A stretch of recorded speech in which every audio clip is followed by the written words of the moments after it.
fully formed whatever's happened, but I've had a shift in speed, maybe. We went to Leeds recently to see doctors Bills and Linda, doctors Lindas and Bills. Actually, I didn't even want to go. Our whole job was to collect Bill and bring him back to here. And that was when it was in Manchester. Rob's sister lives in Manchester. So we were like, brilliant. We go to Manchester, we'll stay with the sister and we'll collect Dr. Bill and we'll bring him back. Well, anyway, it got moved to Leeds. So we did go and see the sister, but then we travelled over to Leeds to get Bill. Bill and us had an invite to a place in Wales, which is a converted chapel. We ended up taking Bill, on a little road trip to Wales. But in Leeds, I was listening to Bill and Bill was really deep.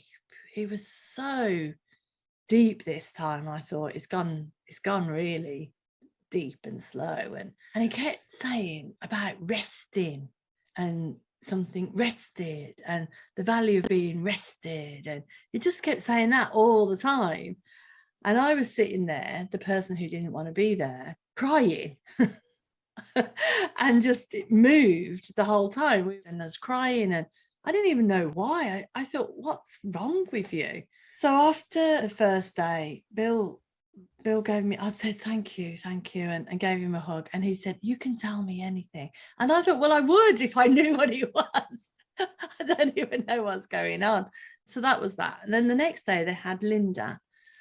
And how I thought of it was like, Bill tenderises you. And then Linda slips right in under the intellect, under everything, straight to the heart, straight to the soul. Her session was absolutely beautiful. And she talked about intuition and love, and how when we follow our intuition, or that voice of wisdom, or that inner voice, we know what to do and we know when to do it. And sometimes we know what to do and the when to do it time isn't there yet, but we know when that time comes.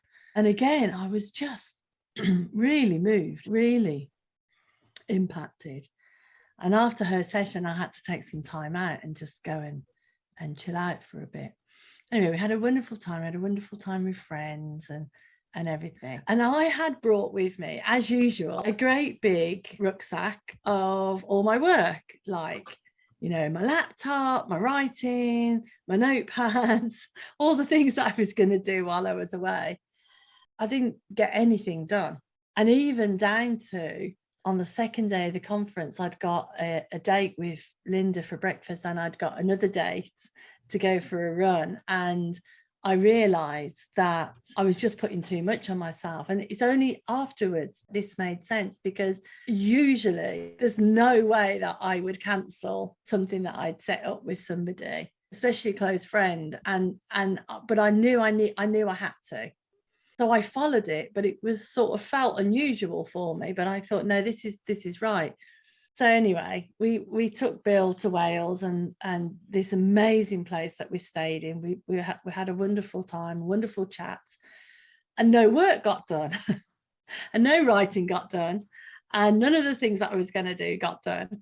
I had a completely empty head. I started to think. I actually asked Bill, like, what have you done with the stuff out of my head? Because I'm going to need it when you go. I started to think, like, what's happened? Something weird has happened to me. But I had this completely no things jumping into my head. Do this, like it normally is. And so I thought, oh, well, we're in Wales, so it's a holiday. I can think of it as a holiday. So that was that. I sort of wrote it off as a holiday.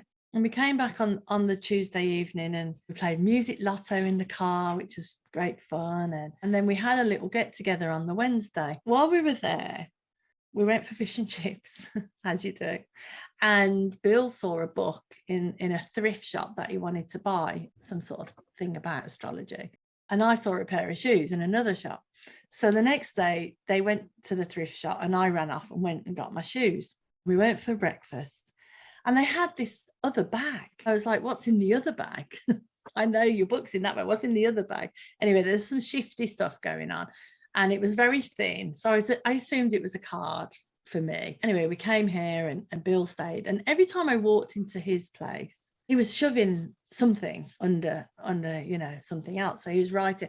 I thought, it's taken him a long time to write this card.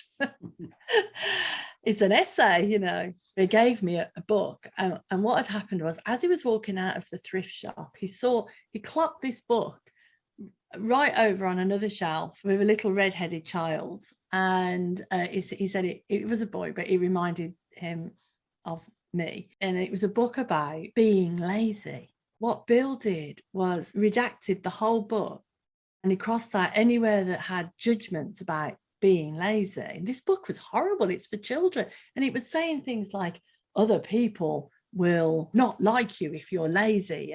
And so it said all these horrible things. He crossed it all out and said being rested and how you can be of service to other people when you're rested and so on. And he rewrote the whole book and he gave it to me. And of course, I was very tearful and so on. And I said, well, how did you know? How did you know? You know, I fear being lazy. And he said, well, I haven't been a psychiatrist for 40 years without learning to read people a little bit.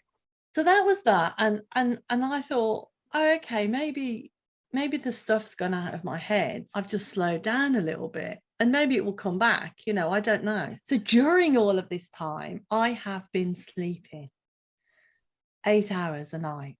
I've never slept consistently 8 hours a night in my life. Like that is completely unheard of. So I kept saying to Bill, well, at least I'm getting to sleep. And I wasn't getting up till like 7 o'clock or 8 o'clock every morning. And even if I wake up, I'm going back to sleep. I can't tell you how unusual it is, but it seemed like the more sleep I had, the more sleep I wanted. In the past, that would have really worried me that I'm just going to sleep all the time. But I went with it and it hasn't stopped. And on the Friday morning of the trip to London, I woke up at 4:30, wide awake. And I knew, finished the book. And I just got up, completely finished my book. I only had 3 hours. I don't even know how it got done, but it was like it was rocket fueled. It just got done. It was the what to do and when to do it, right? It was exactly the right time. So I sent the book off to the editor and that's that. So then I went down to London. I had these 5 days of full-on stuff to do. I woke up on Monday morning and I felt this dreadful guilt and shame about not getting any work done. I don't know if you know, but I see the conference as people can access me as much as they want because that's what I'm there for. Like I see the conference as people want a chat or to speak to me or whatever. I'm there and I'm available because I can't be so available the rest of the time. So I'm full on most of the time in service to other people.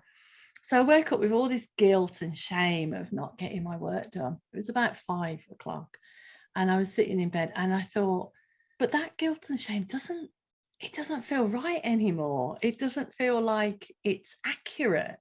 There's something wrong with it. So I sat there for a bit longer and, you know, and I looked at my books and I looked at the things that I was supposed to be doing. And I thought nothing is jumping to mind. And all the time, through all of this time, things would come to mind like, oh, you haven't booked a train ticket yet. And I'd book a train ticket in that moment, or this email needs attending to. And I would attend to that email and not get embroiled with the rest. All the guilt and shame. And I thought, there's something wrong with this guilt and shame. It doesn't feel quite right. Let me be logical about it. Like, let me see what's going on here. And I thought, oh, I am working. Like, that's what I'm doing all day at a conference. And I'm speaking, I'm schmoozing, I'm available, I'm in service. And, I like to say I'm saving lives. So that's my work. Like, what am I thinking that I have to do my work outside of my work? That's my work. That's what I'm here for. Why am I even worried about that? So it all went back in the bag and I told guilt and shame to take a hike. So I enjoyed my whole time and I came back, and then I had Wednesday as a recovery day. But I did some work, but I just did what came to me and what seemed like needed to be attended to. A whole layer of thinking, not even a layer, like if layers are like that, it's that much, it's about 20 layers. is just gone off my head. I can still sleep. I wake up early, but I just go back to sleep, or I drink the tea that Rob's made, or whatever. I just don't know what's going to happen. But it feels like everything now it's all supercharged when it gets done. And then like I took 2 hours off in between, just before this call, because I'm on this call, right? Whereas before I would try and cram some more stuff in. I was waiting for Darren popped round, my son, and I was waiting for him to pop round, and I was just sitting quietly on the sofa. I was looking at the trees, and I was looking at my phone, and I was thinking, I wonder why I have to look at my phone, and I'm just sitting doing nothing. The phone comes out. What came to me was, I am afraid, or I was afraid, that if I don't do something, I'll never want to do things again.